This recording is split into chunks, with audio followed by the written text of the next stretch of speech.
Tell me what happened behind that story. Ms. White? We didn't even do anything on Valentine's Day. We just sat there and talked. That's all we did on Valentine's Day.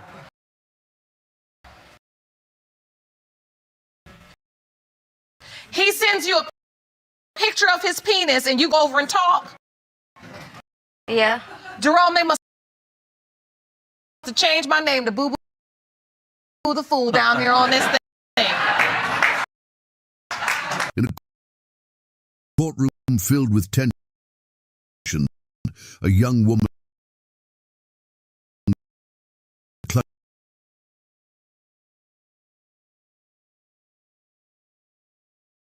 her hands tightly, her eyes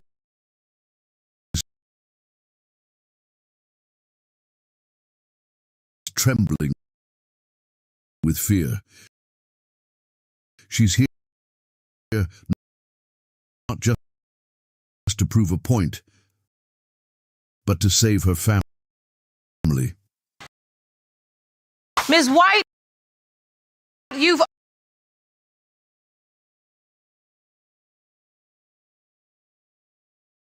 opened your case because your last and only way to save your marriage and family is to prove to your husband that he fathered your 3-year-old daughter, Savannah. Yes, sir. You admit you cheated in the past, but hope once the results are revealed, your husband will trust you again. Is that correct? Yes, Your Honor. On the other side, a man sits stone-faced, his doubts weighing heavier than his silence. Mr. White, you claim to have physical proof your wife broke her vows, and as much as you love Savannah, you do not believe your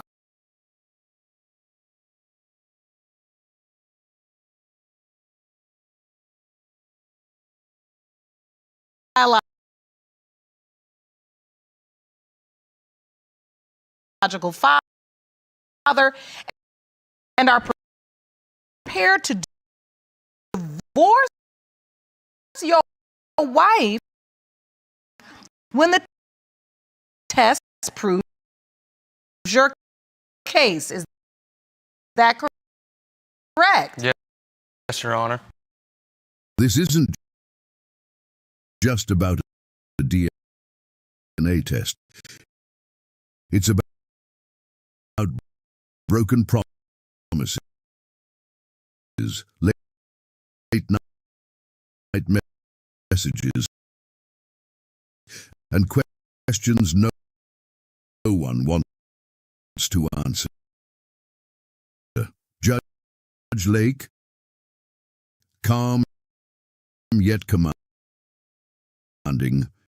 watches closely. Her words sharp as a blade.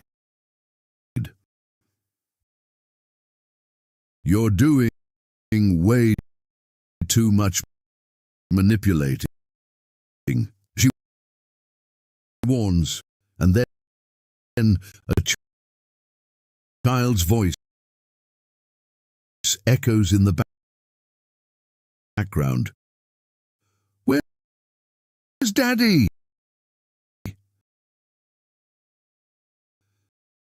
The silence that follows is louder than any argument. This isn't just drama. This is devastation unraveling in real time. by the time the truth comes out, no one in that courtroom will leave untouched. Kayla White steps into the courtroom not just as a wife, but as a woman clinging to the last thread of a marriage that's slowly unraveling. She opens the case with trembling resolve, eyes filled with a mix of fear, hope, and desperation. Her voice cracks as she addresses Judge Lake.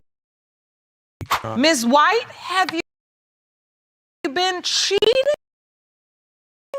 Yes, but I have like abandonment. I was adopted. So, like, if he's not showing me the love and affection that I need, and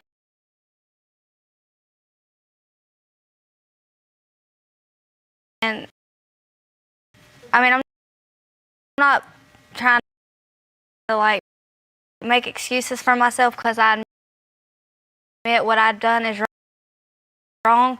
Kayla admits her past mistakes. She doesn't try to hide them. But today, she pleads for one more chance to prove herself, not just as a wife seeking forgiveness, but as a mother fighting to keep her family from falling apart. She claims that the little girl at the center of all this, 3-year-old Savannah, is her husband's biological daughter. You are certain Savannah is your husband's biological child? Yes, Your Honor. This DNA test, she says, could be the final lifeline to their broken relationship. Judge Lake listens, poised and measured. She acknowledges Kayla's honesty, but her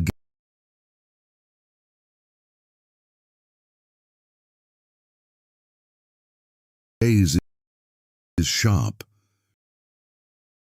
She reminds her that proving paternity is not a way to erase betrayal. It's a step toward truth. But truth has consequences. As Judge Lake probes deeper, she questions Kayla about why she waited until now forward. The answer isn't simple.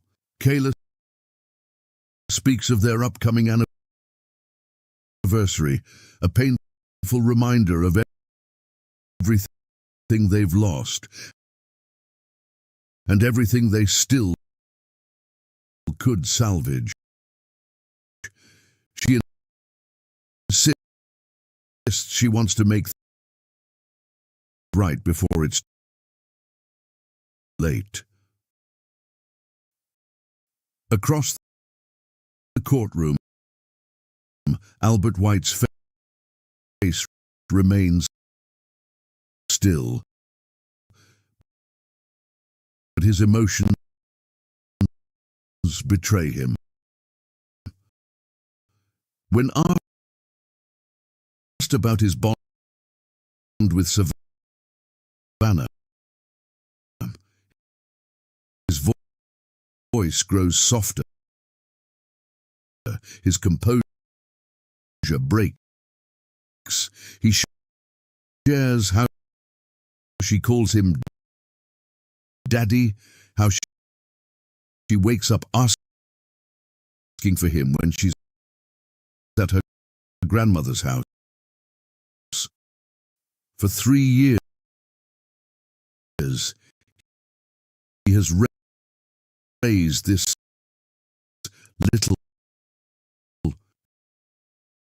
girl with love, despite the growing doubt gnawing at him. That doubt began with whispers from neighbors, strange behavior from Kayla,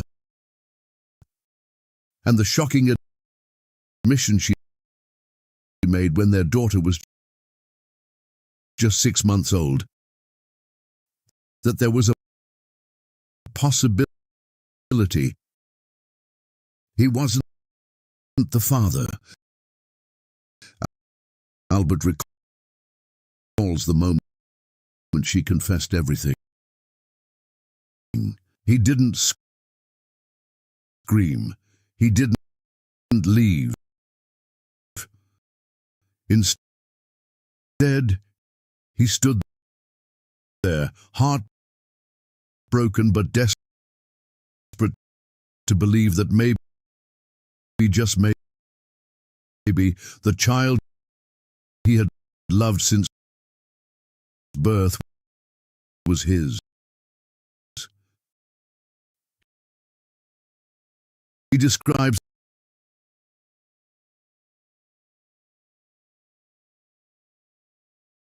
the sacrifices he's made, working long hours, never missing a doctor's visit, being present for every milestone, all while carrying the weight of betrayal. His voice falters as he describes how he cut Savannah's umbilical cord, how he's held her through her health struggles, including a rare condition that requires her drinks to be thickened or risk severe illness.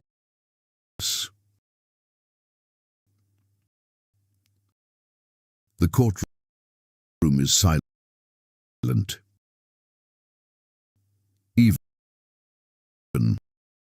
Judge Lake seems momentarily moved by the raw emotion on display. This isn't just about fidelity. This is about identity, trust, and the foundation of a family that's hanging by a thread. Kayla wants redemption. Albert wants answers.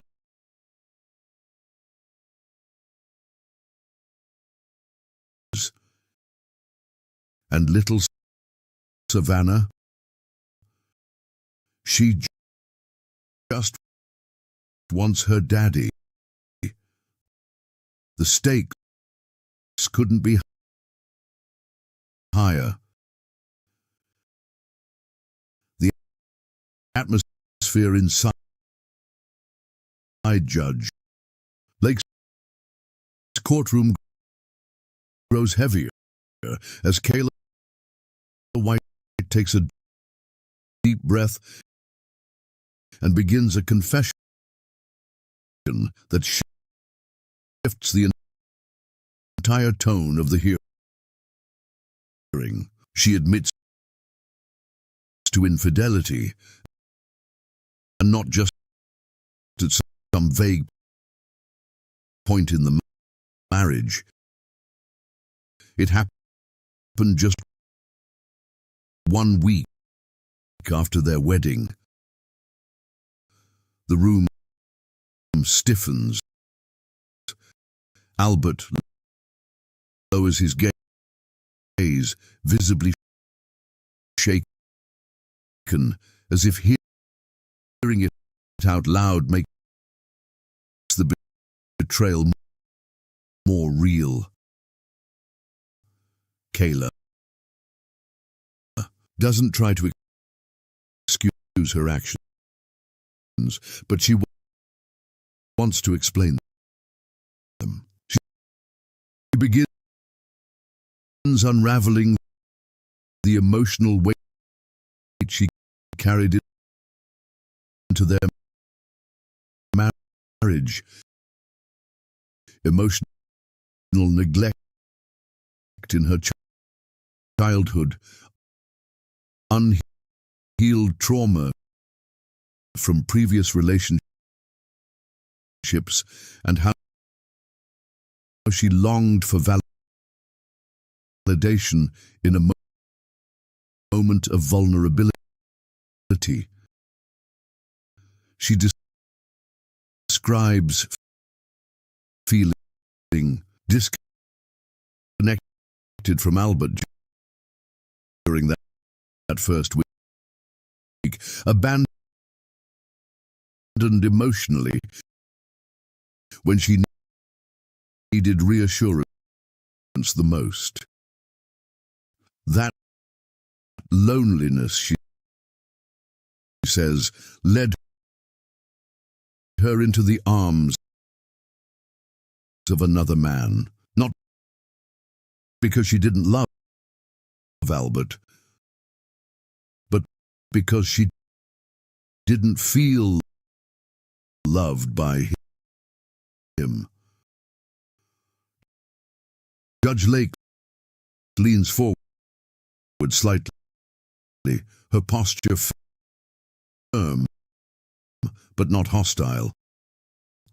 With a commanding calm, she asks Kayla if she ever considered how her actions would affect the life they were building.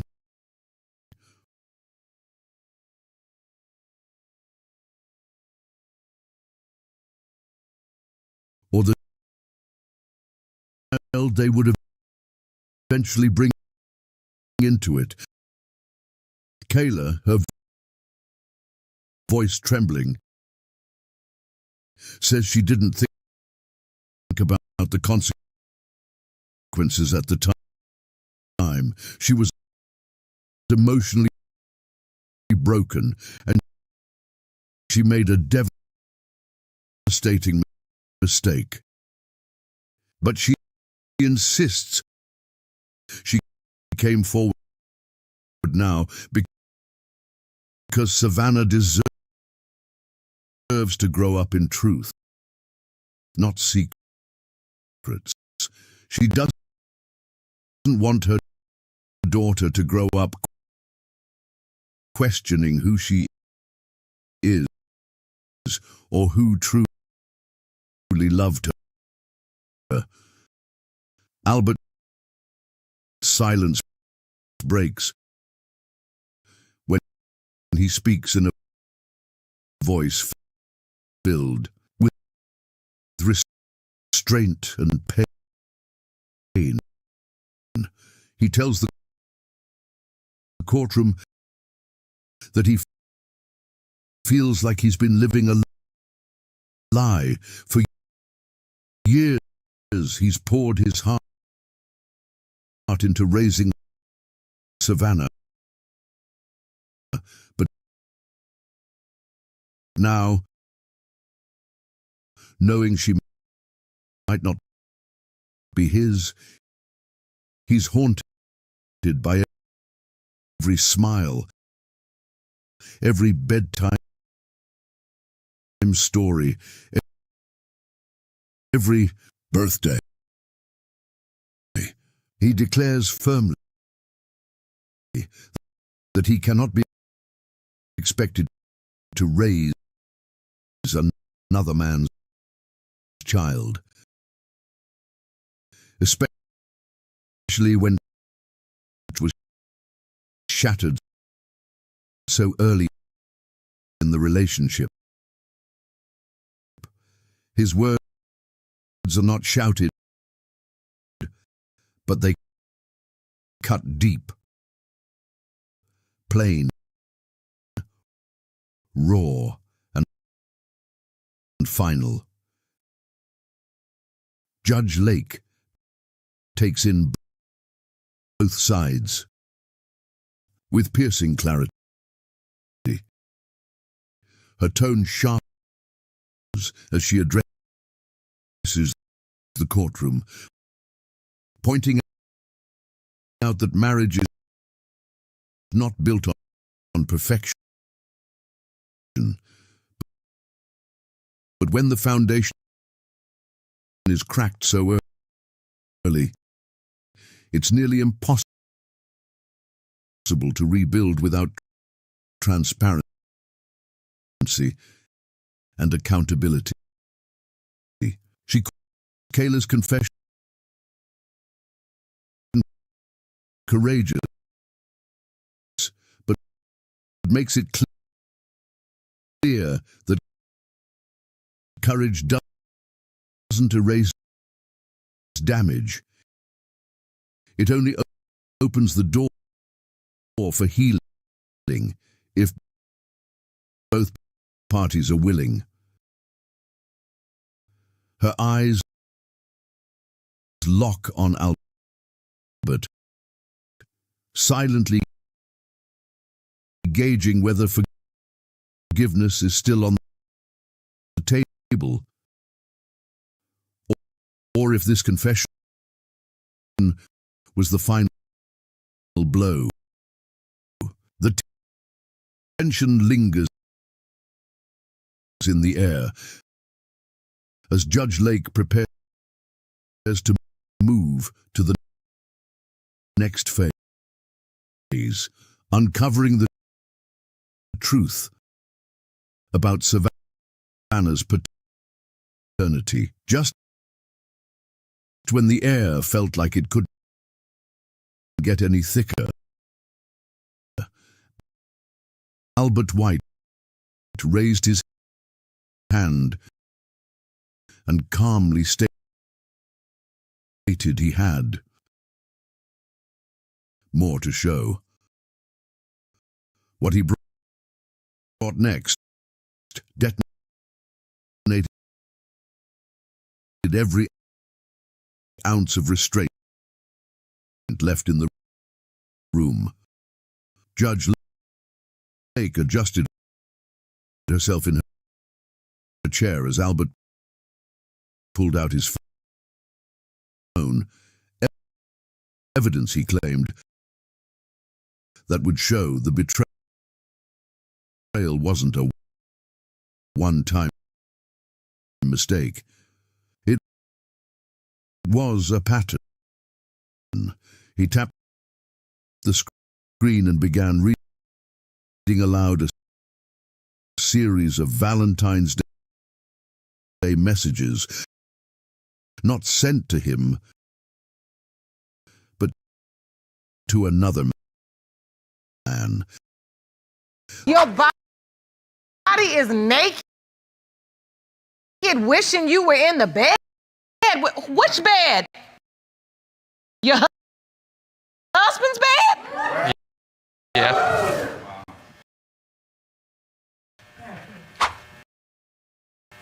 Mr. White, you submitted another text message? Oh, this is another guy. This is not his boyfriend's name.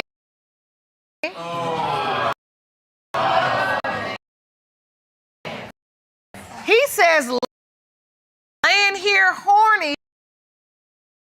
You say, Miss White, I know, me too. And then you forgot the other O on two. That's okay. Then he writes back, you get your license this week. We meet this weekend. The messages weren't vague.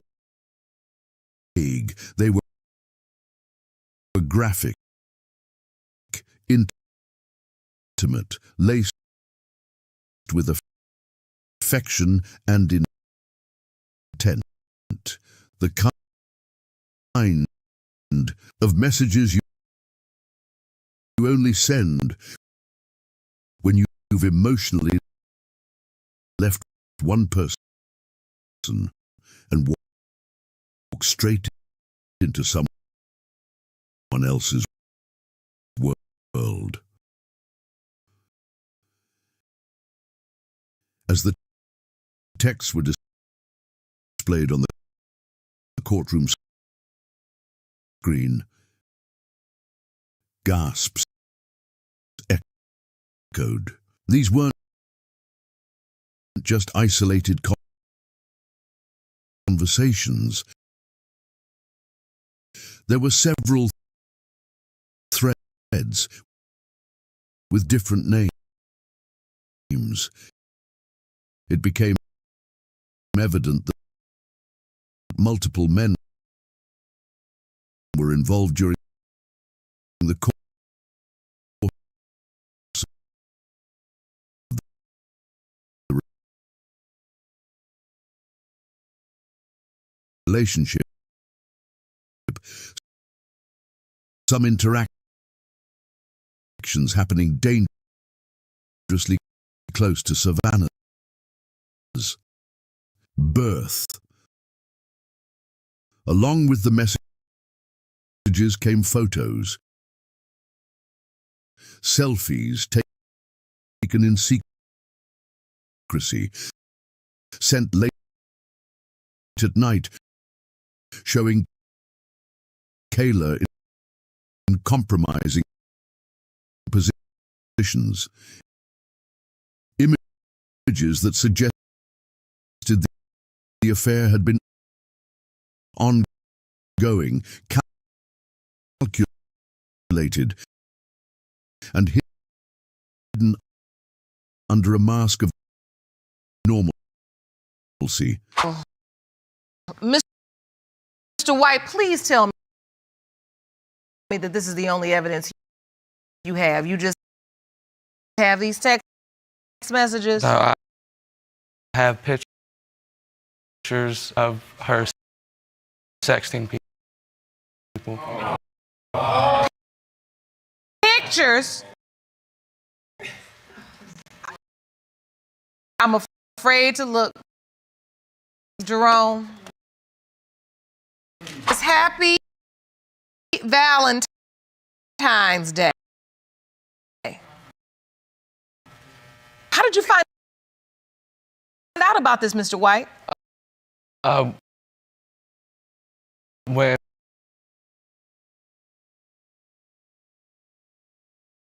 on Valentine's Day, when I found the text message, I took the entire phone, and I still have possession of the phone at my house that has all the pictures, all the text messages, all the the calls, everything. This next photo is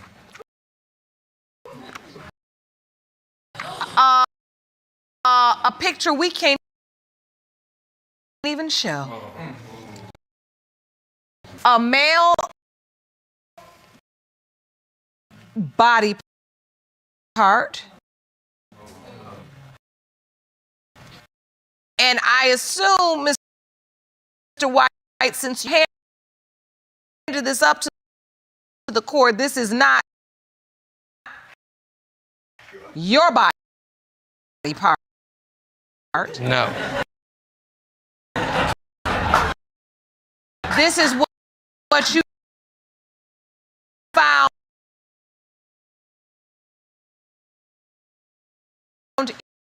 in her phone. Yes, this is the gentleman she went to his house on Valentine's Day.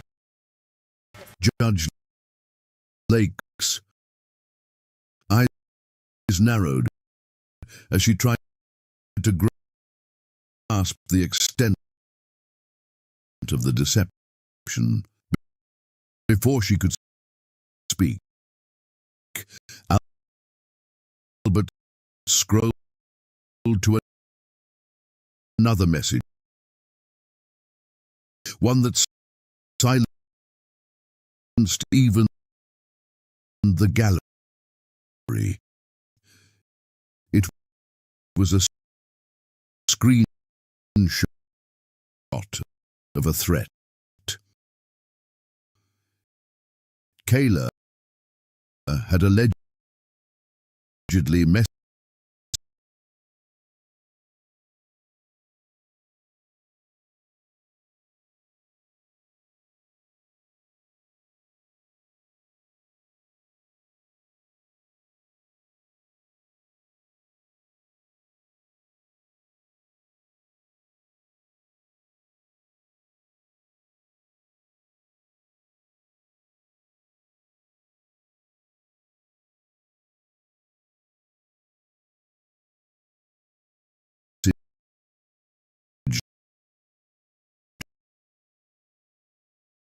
Albert, saying that if he kept pushing for answers or confronted her about the affairs, she would call the police and make false accusations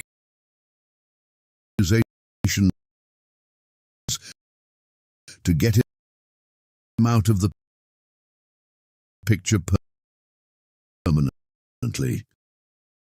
Her exact words were chilling, cold, controlled, and manipulative.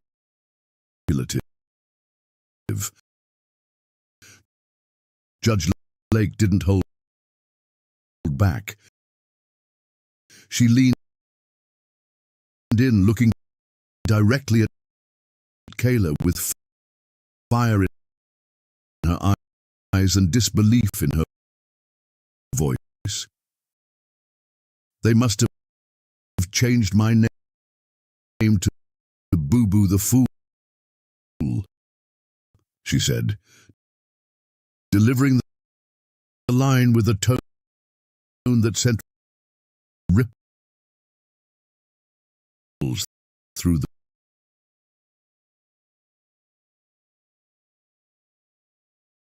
room.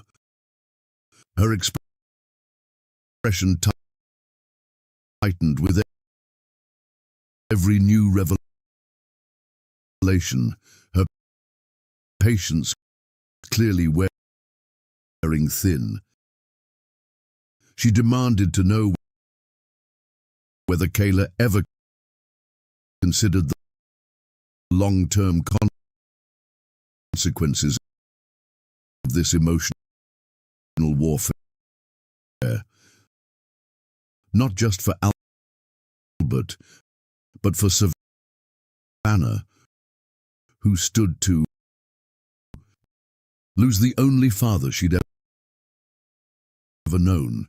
Kayla, now visibly cornered, tried to downplay the messages, saying they were sent in anger or taken out of context. But the timeline, the intimacy, the language, all of it painted a damning picture. Judge Lake wasn't buying it. She reminded Kayla that in her courtroom facts mattered, not emotions, not excuses, not blurred context. As the images disappeared from the screen and the courtroom settled into a tense silence, Judge Lake took a long pause. Her voice dropped to a steady, almost surgical tone.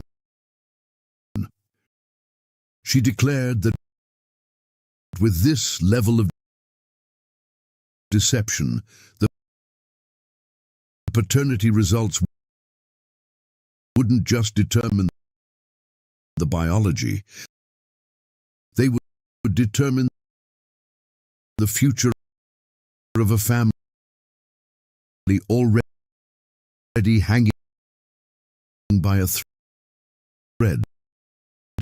The truth, now more than ever, had to rise, because if not, everything would fall apart. And this courtroom,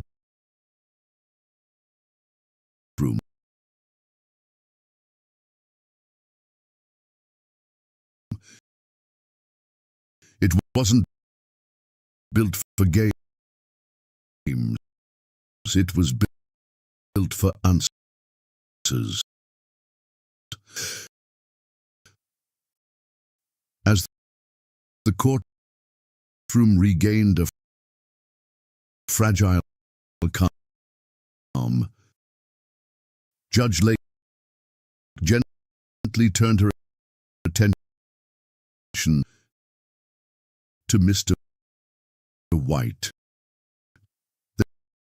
There was no accusation in her voice, only a question. Why are you still here? It wasn't about physical presence. It was about emotional endurance, about the unseen burden he continued to carry despite the heartbreak unraveling before everyone's eyes. Albert didn't hesitate. His voice didn't shake,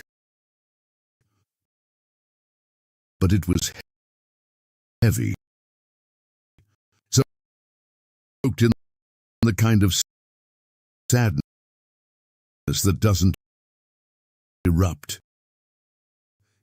It settles deep in your bones.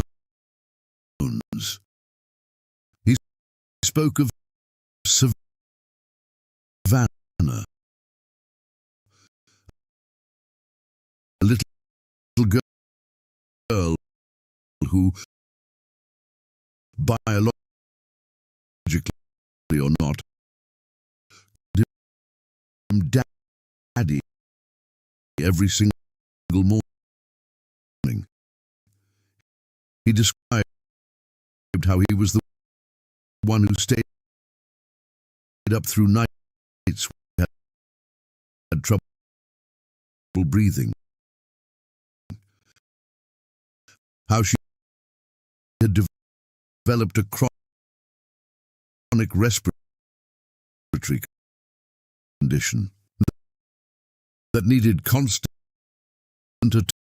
attention, frequent doctor visits, medications, and late-night emergency runs. He recalled learning how to administer her nebulizer treatments, how to calm her during the episodes when her tiny chest tightened with fear, and how, no matter how much pain he felt from Kayla's betrayal, he couldn't bring himself to walk away from that child who looked at him like he was her entire world. Albert's eyes glistened as he shared how he had worked 2 jobs to cover Savannah's medical needs, cutting back on his own essentials just to ensure she had what she needed: shoes, vitamins, special bedding for her allergies. He provided it all, not because he had to, but because he wanted to, because in his heart, she was his daughter, even if today's test might say otherwise. Then came a moment that shifted this energy in the room. He confessed that he still loved Kayla, not the version she became, but the version he once saw promise in. The woman he married with the hope of building a stable home. And no matter how twisted things had become, that flicker of love hadn't fully died. But he followed it up with a painful truth. Love, in this case, was no longer enough. Not when every day brought another lie. He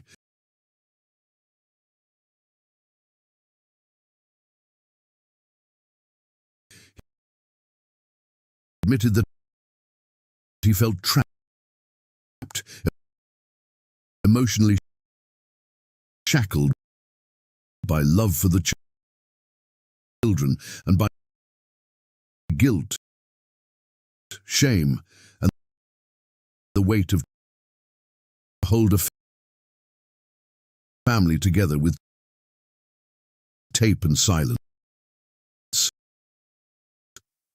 Kayla sat still. Her face didn't show the same level